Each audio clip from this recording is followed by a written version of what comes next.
Hello friend, this is me, your host. Welcome back to our channel. I hope you all are well and doing great. So today I am back with another video to give a review in another book, which is A Perfect Devon Farmhouse. This book is by Debbie Morrison, and in this we will see, can she save the village without losing her heart?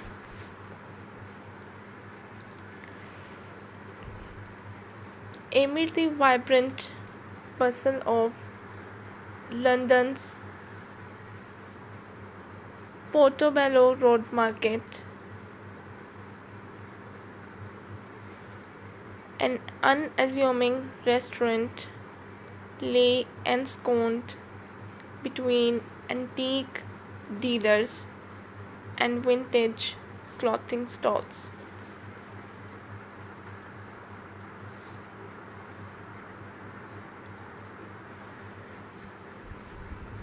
In perfect harmony with the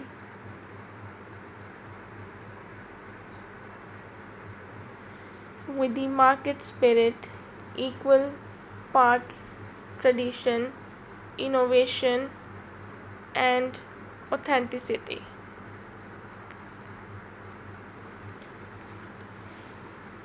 It beckoned with understated charm, a quiet presence amid the ever shifting crowds.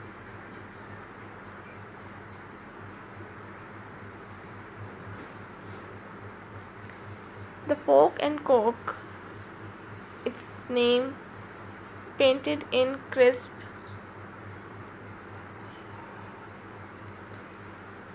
white letters on a modest green awning, was the place where the market's energy spilled over into every plate and every conversation.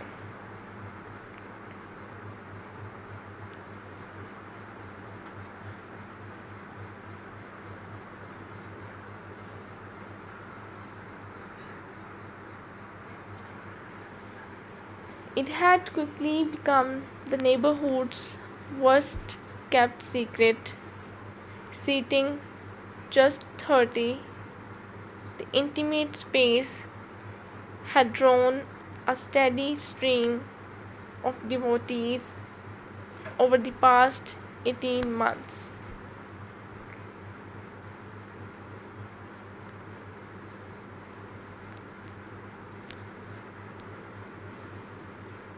Lured by TikTok clips showcasing the fluid grace of the open plan kitchen and reviews exalting the aromas that swirled through the air.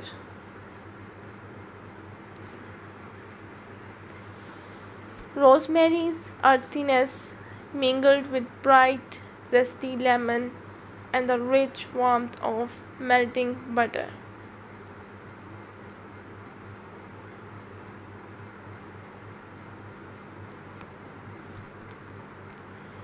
"Ah, Fiona," Reuben said as she arrived.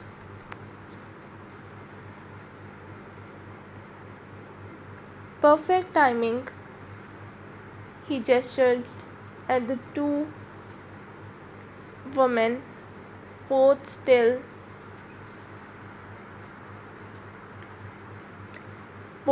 wearing the eager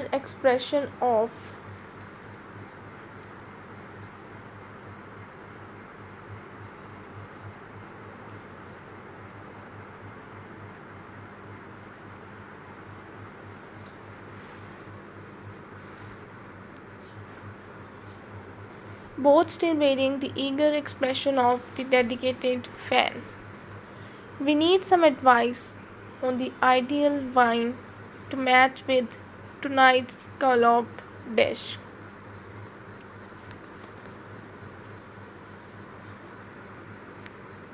What about a New Zealand Sauvignon Blanc?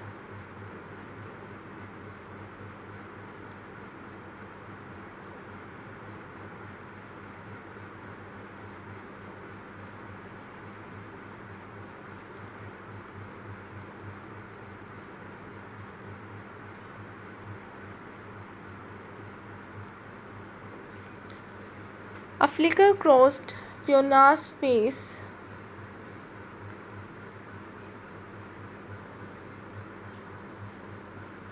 Her eyes narrowed briefly. Tonight,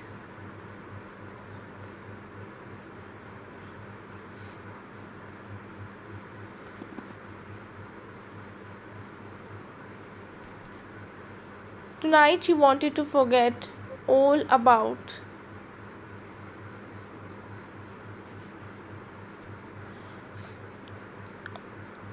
all about New World wines. Reuben knows what goes with each of his creations, she said, then chewed at her lip, sensing the resignation in her voice.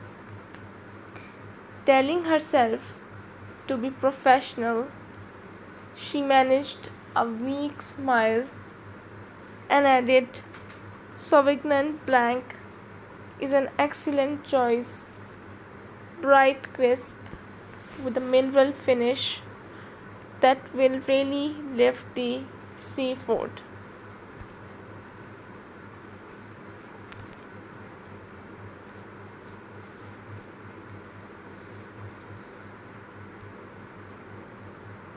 She looked at Reuben, hoping. Fiona smiled, relieved to discover her facial muscles hadn't forgotten how that was done.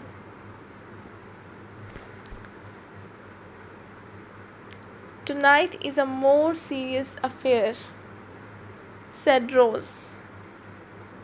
Let me jot this all down for you. She fumbled in her pockets. Blast. Where is my pen gone? Don't worry, Rose. I have got a good memory. Years of revising.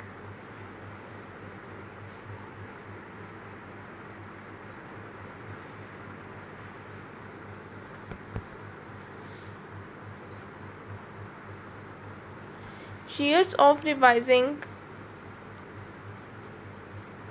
for exams had honed that to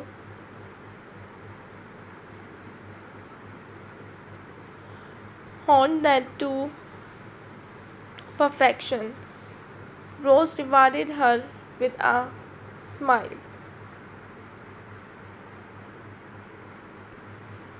We set up at 6:30 p.m. and open at 7 p.m. Come to the back of the pub at 6 o'clock. That's where reception is for the B&B side of the business.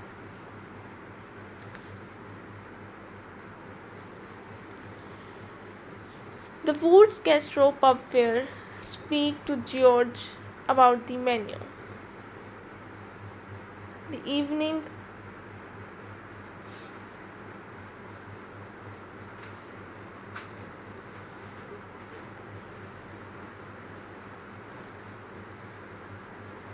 the evening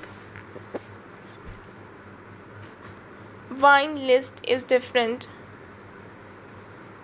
too. George's uncle left him a fine wine collection, which we offer besides the more run-of-the-mill stuff we have just been serving.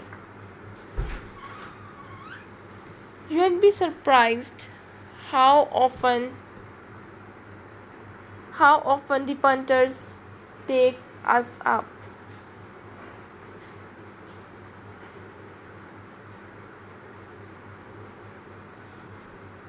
Lots of rich tourists come to Brambleton. Rose reached down, massaging a foot. Do you know anything about wine?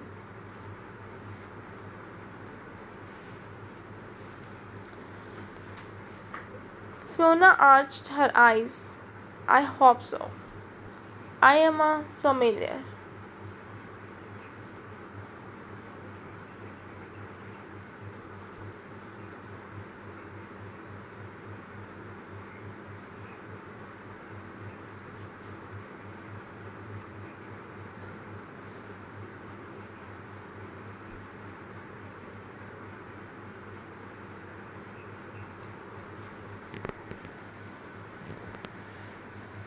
Oh, what a treat for George. He's a bit of a wine buff. You two will get on well. I will speak to him about the food and the wine.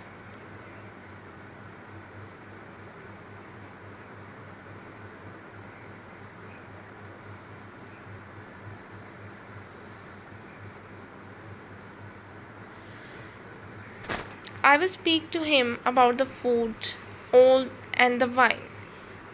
Where is the cellar? Rose heaved herself up. For insurance, we keep the key hidden. I will show you.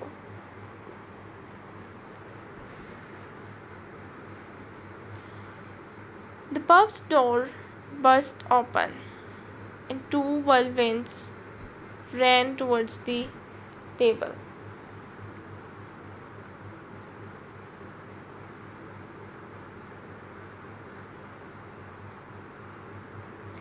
The girl was about 6, her pigtails bobbing with each excited steps.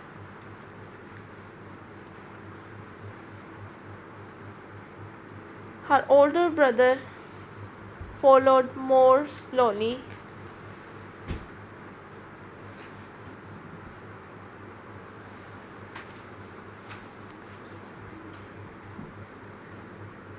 Clutching a slightly scuffy stuffed bear. Their lively chatter filled the space, and Fiona's face split into smile.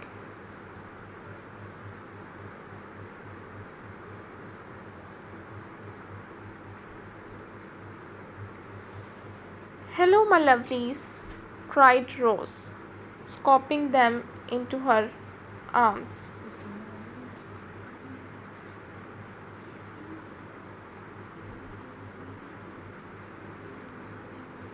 Have you had a wonderful morning?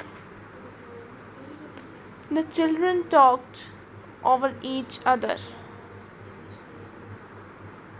relaying adventures involving finger painting and helping Grandpa tidy his garden shed.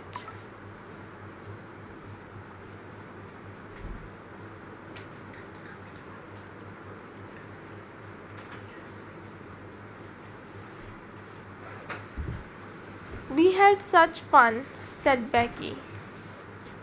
Yes, and I'm sure you made. I made sure you made a lot of mess too, said Rose. Becky giggled. Grandma and Grandpa said it didn't matter. They just wanted to be with us, she announced triumphantly.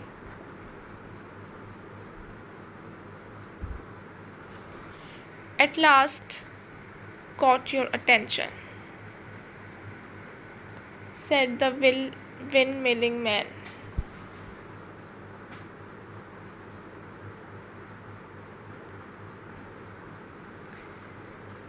a trace of irritation in his voice.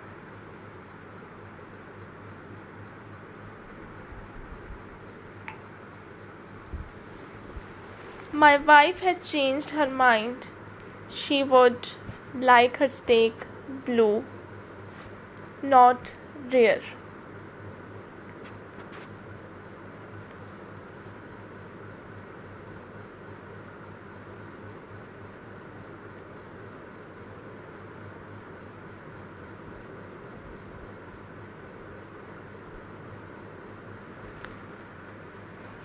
Not a problem, sir, Fiona said.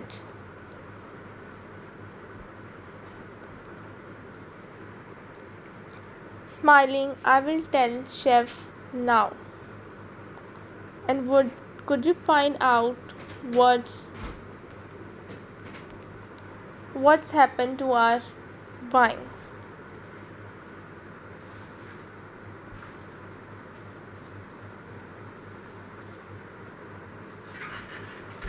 Fiona's smile slipped. This was Kim's table.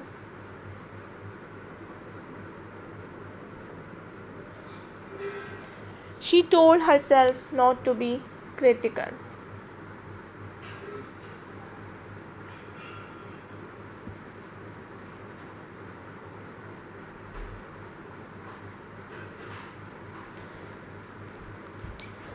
A busy restaurant was a tough place for a new waitress on her first night.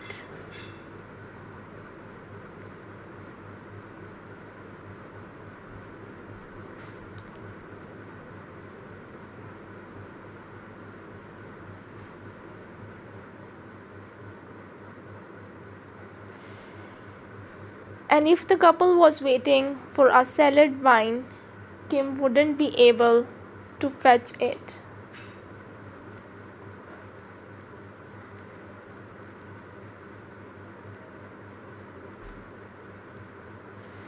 Let me investigate that for you now, sir. Hoping to ease his tension, she verified the order, fetched the wine, then scanned the room.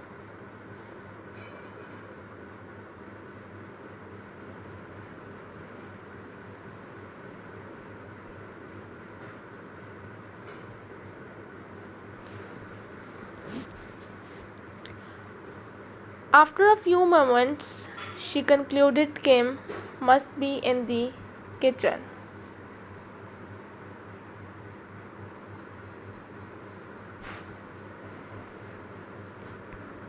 Fiona pushed at the swing door.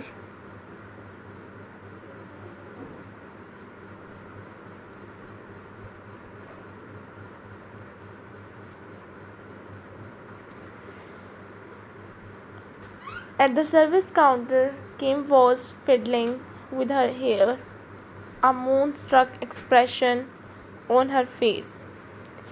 Fiona took a closer look.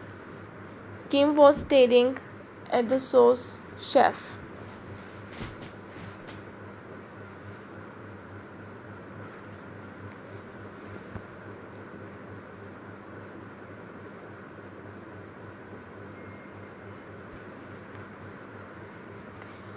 Service Rue called out, sending a shiver of regret through Fiona. She dipped her head to avoid meeting his eyes and said, Table 3 now wants their steak blue.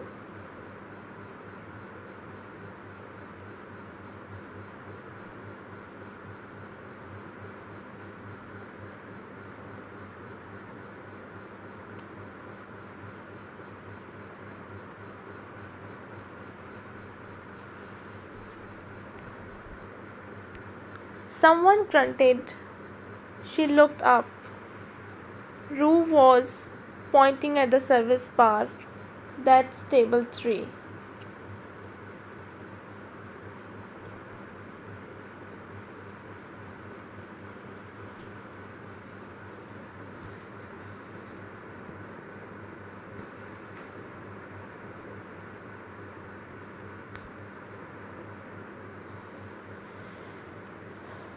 Is it blue? No, it's rare, like the order slip says.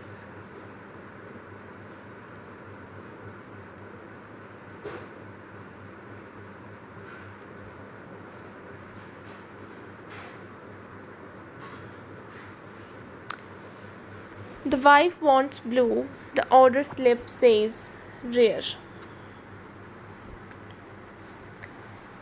Fiona lifted her eyes, meeting Ruth's dark ones, which seemed to radiate misery. She changed her mind.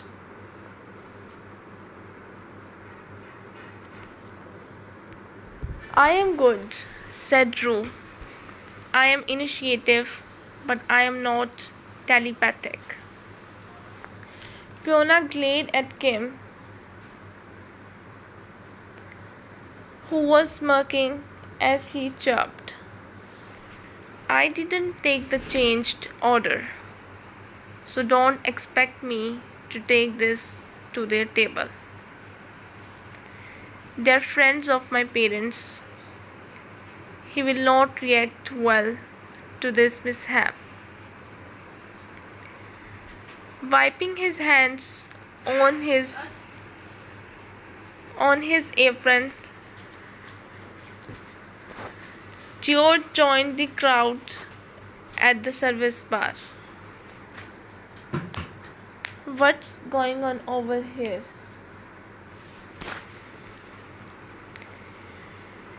Let me think about that, said the man.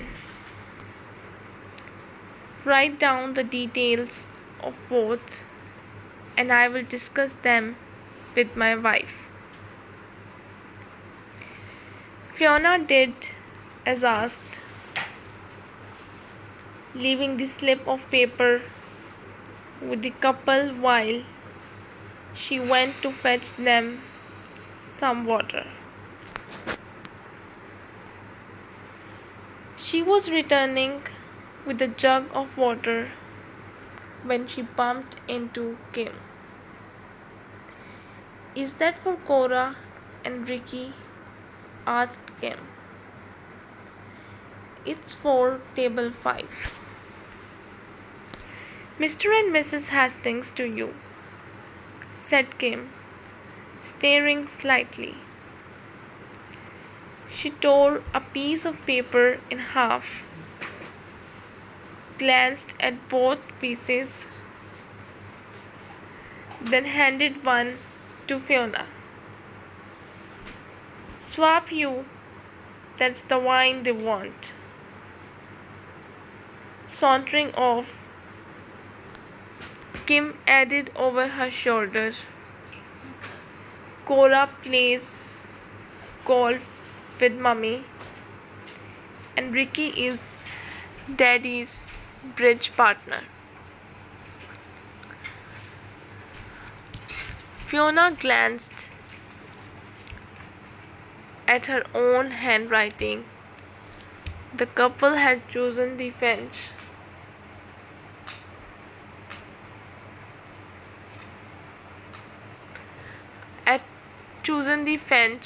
French wine. It was nearly 3 times the price of the South African. Rose would be thrilled. She had a sudden thought and gulped. She hoped the wine was still in the cellar. 5 minutes later, with the precious bottle in her grasp, Fiona returned to table 5, presenting the bottle, label side up, for the customer's approval. He frowned, then waved it away. That's not the right wine. Oh, I'm sorry.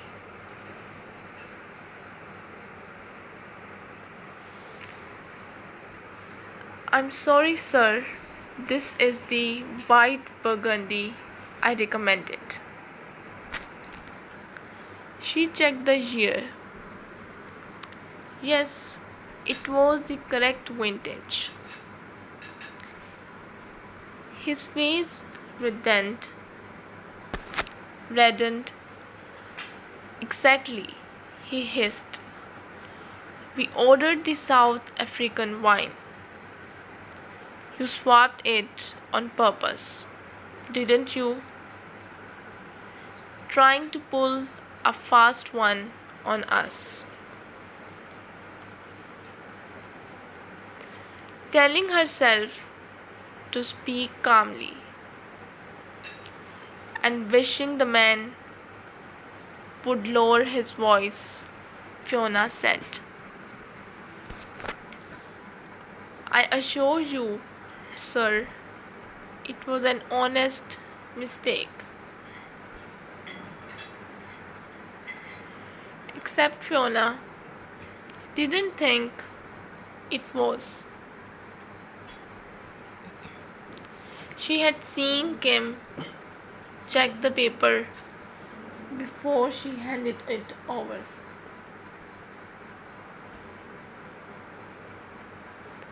Can I help at all?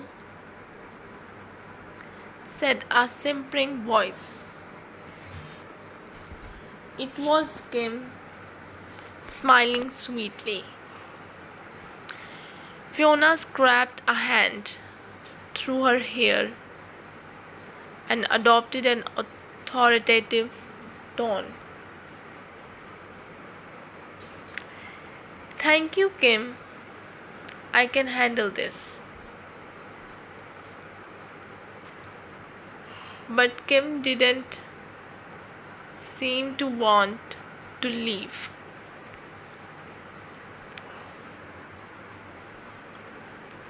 Ben's doing fine. We Zoom every day. He is normally at the new restaurant, so we can keep track of the refurb. She cut into a poached egg, letting the buttercup yellow yolk blend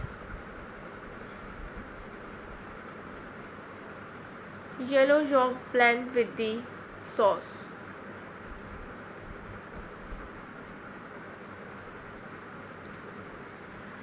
As Rue's best friend, not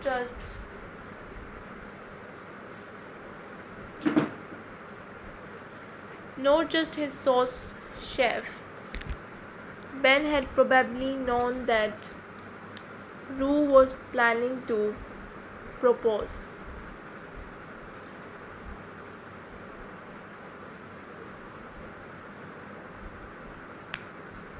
Ben would hate Fiona for the hurt she had caused his friend.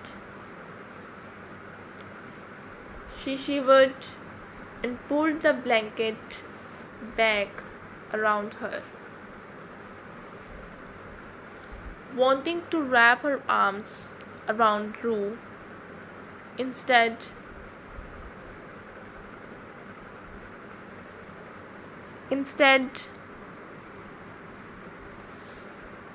feel his heart beating against her own. His warm body pressing against hers.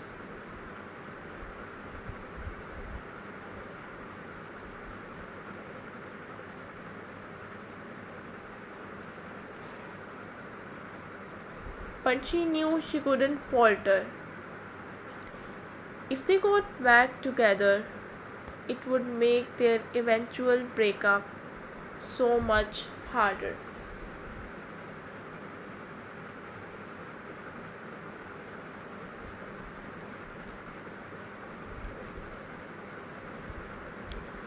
Besides, yesterday, Rue had made it clear that he had moved on. adopting a business tone, she asked when the renovations would be complete. Kitchen will be finished in a month.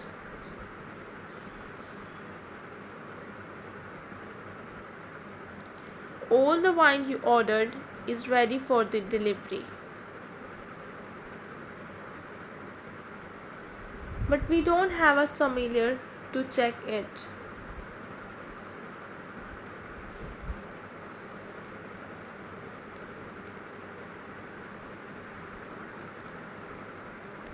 That was a surprise, but not a problem. Easy enough to fix. Let's add that to the agenda for next time.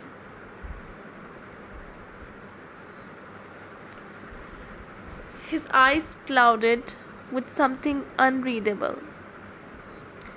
There will be a next time. Will there? Right. To Devon business. She shook her page at him as if it was a weapon.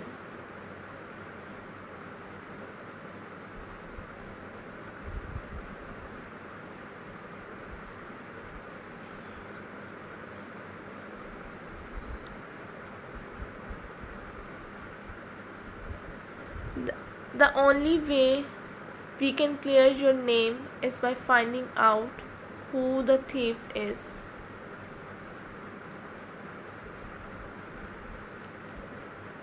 Let's brainstorm. He seemed to brighten. How do you think the thief did this?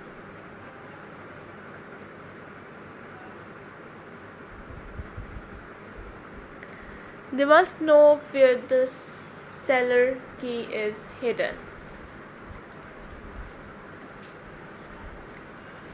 Okay, could you make a list of everyone who knows where it was kept?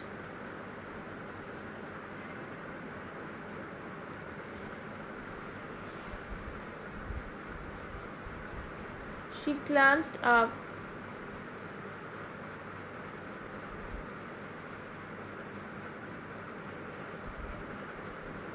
There was the tiniest blob of hollandaise sauce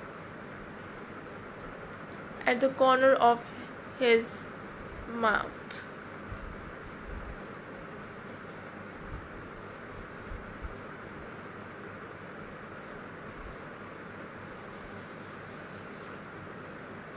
Her fingers itched to brush it away, but she dropped her eyes to the agenda instead.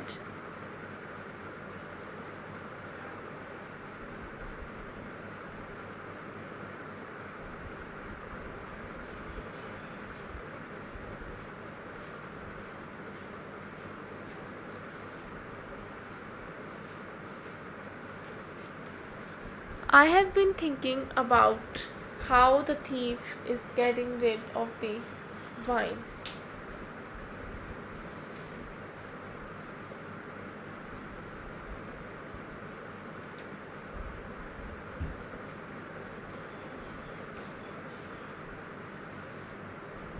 I don't think they are using an auction house.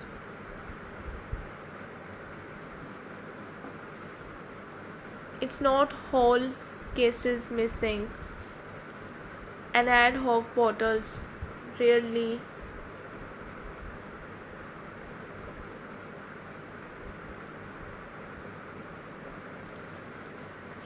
make decent prices at auction.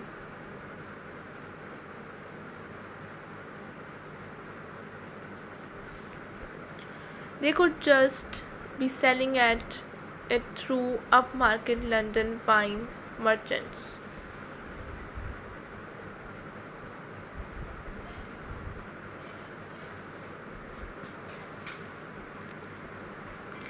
Running late, Fiona grimaced as she saw the team already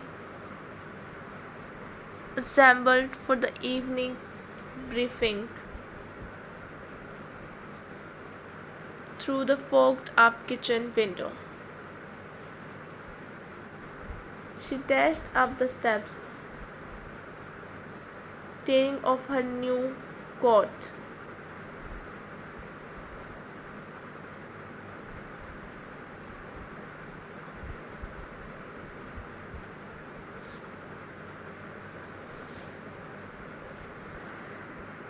As she ran, Fiona tossed the coat onto the staff room table and sprinted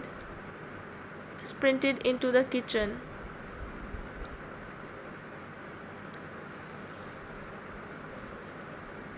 Sorry, I'm a bit late, she puffed.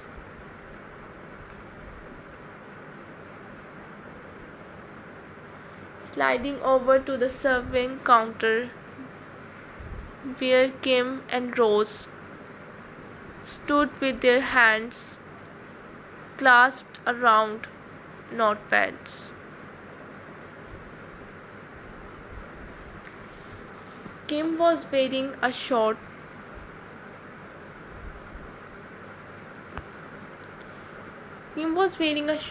figure hugging emerald green dress, which Fiona thought was inappropriate for work, but perfect for attracting Rue's attention.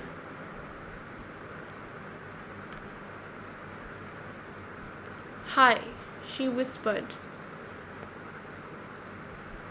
Neither of the other women responded. She squeezed between them, and as she did, they both stepped sideways,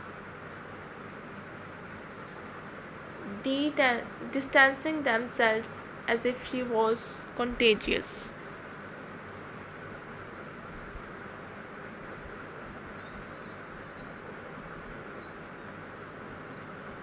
The Fijian dish has poached chestnuts with it, so beware of nut allergies, advised George.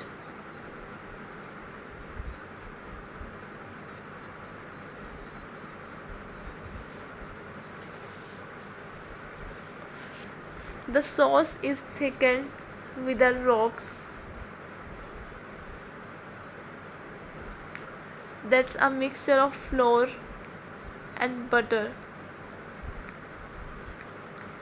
so contains gluten and dairy, added Rue.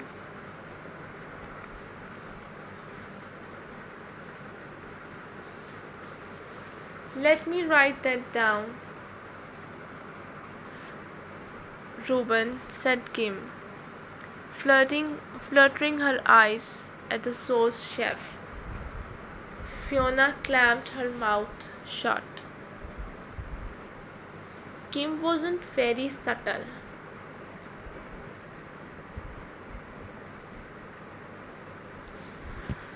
Any questions?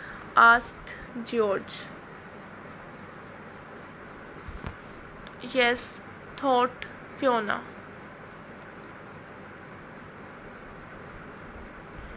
When was someone going to tell her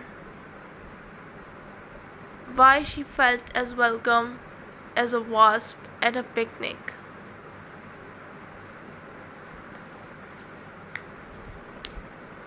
She shook her head and turned to follow Rose out, blanking out the sound of Kim's hurried footsteps thumping behind her.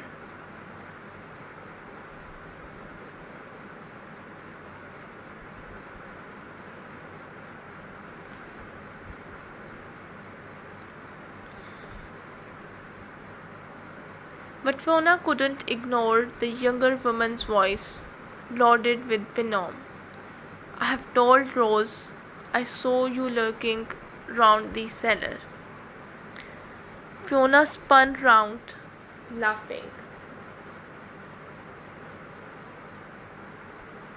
If that explained her being cold, shoulder to night, Fiona had nothing to fear.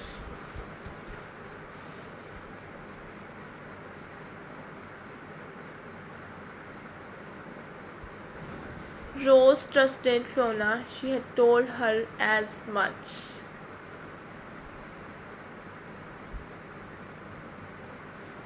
Note a peculiar place to find a sommelier.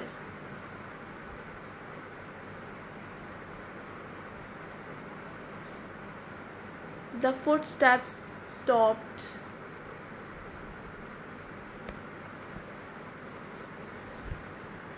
Then came a voice, clear, commanding, and tinged with authority.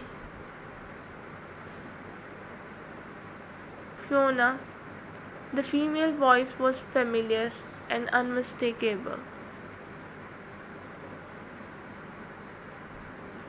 Yet it was certainly different. She hadn't heard it for years. It was older and faintly accented, with something that took her a moment to place. Melbourne. She spun around so fast that the world tilted, her pulse pounding in her ears. Her aunt was standing in the doorway, and behind her were Fiona's parents.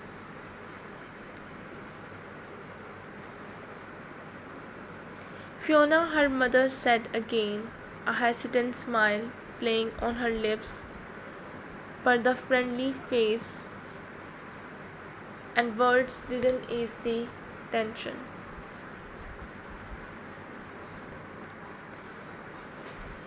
Fiona's inner demons raged.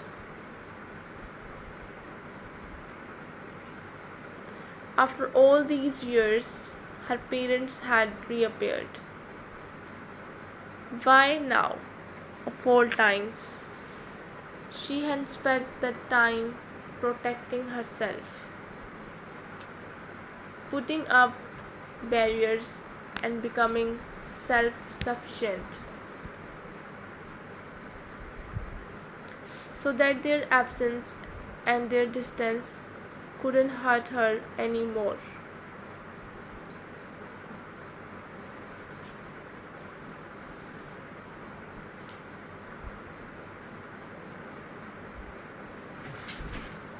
Now, with her life in pieces, when her guard was down, their sudden presence pierced to her core, churning up all the feelings of abandonment and sorrow.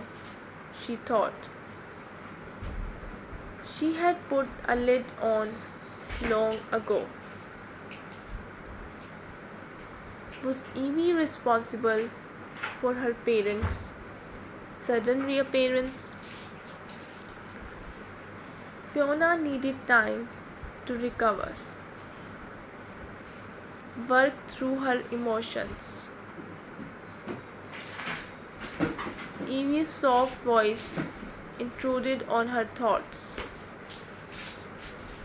I will make some tea, then I'm going out for a walk. Let you three catch up in private. Once the tea had been served, Evie left. Fiona sat across from her parents, feeling the weight of their presence like a heavy fog. Her mother, poised and elegant, cradled a cup of tea in her hands with the same careful precision.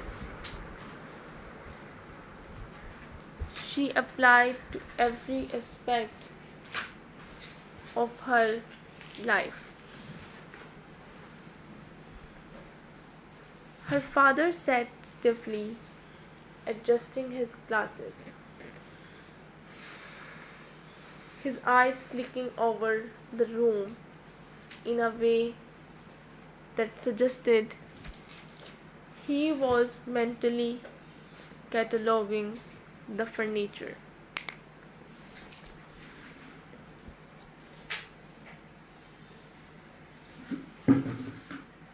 They were academics, cool, distant, and cerebral, and they always would be.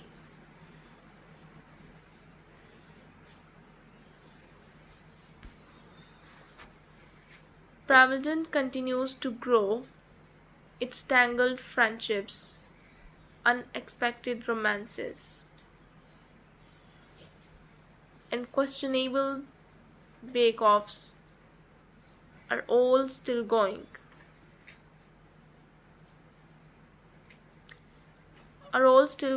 strong.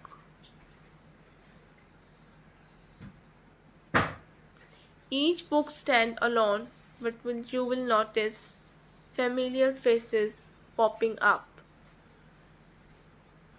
some with opinions, some with cake.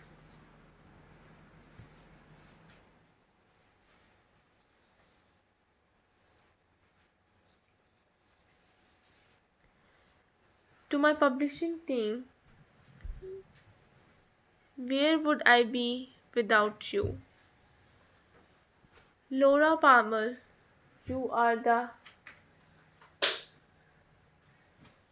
compass and the cheerleader, the one who brings boundless enthusiasm and brilliant editorial wisdom to the table, usually at the same time.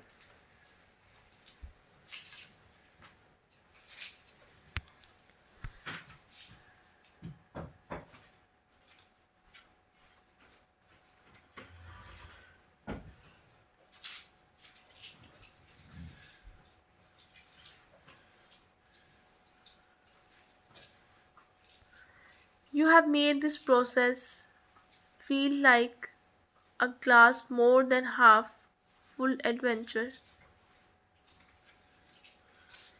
even when the deadline clock was ticking.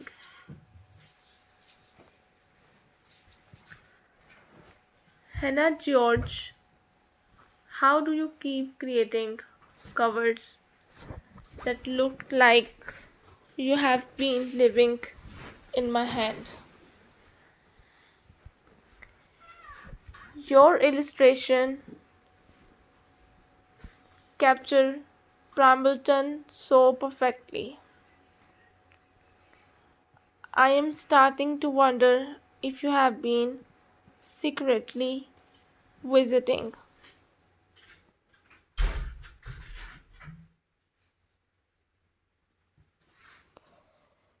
And to Cherry Chapman,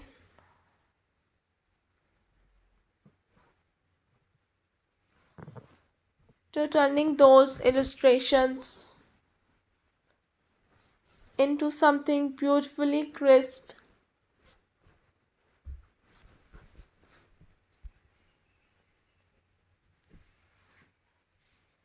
and utterly shelf worthy.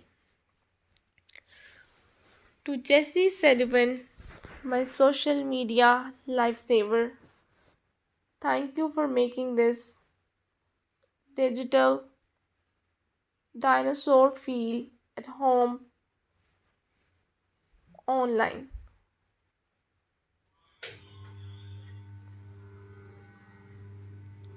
Your creative spark,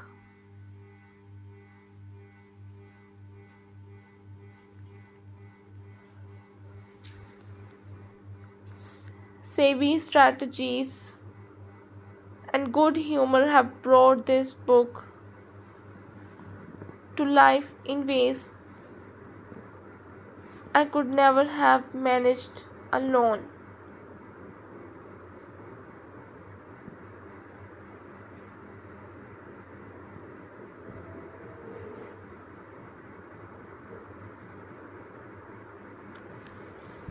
And to the brilliant Gail Winskill, thank you for building your editorial pen with equal parts precision and kindness.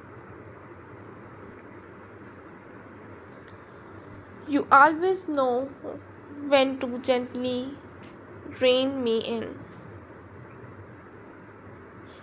Usually, when I have gone rough with a side character and 3 subplots.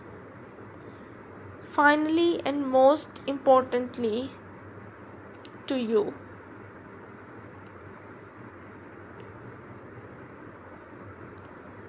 Yes, you reading this. I'm so grateful for your messages, reviews, and the little notes you send, especially on Facebook,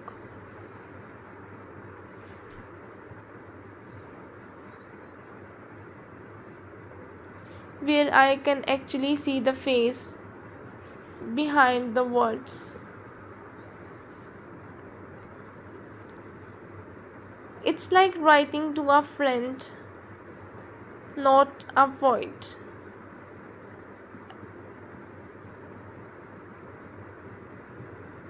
It's like writing to a friend, not a void.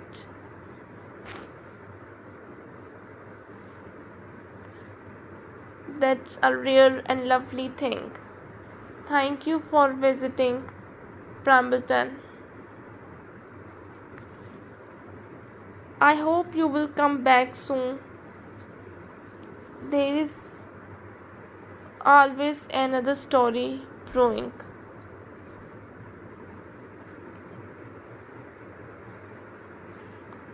Love, Debbie. So this is all we have from this book. I hope you guys liked it. So we'll be back with another video. Till then, so just take care and goodbye.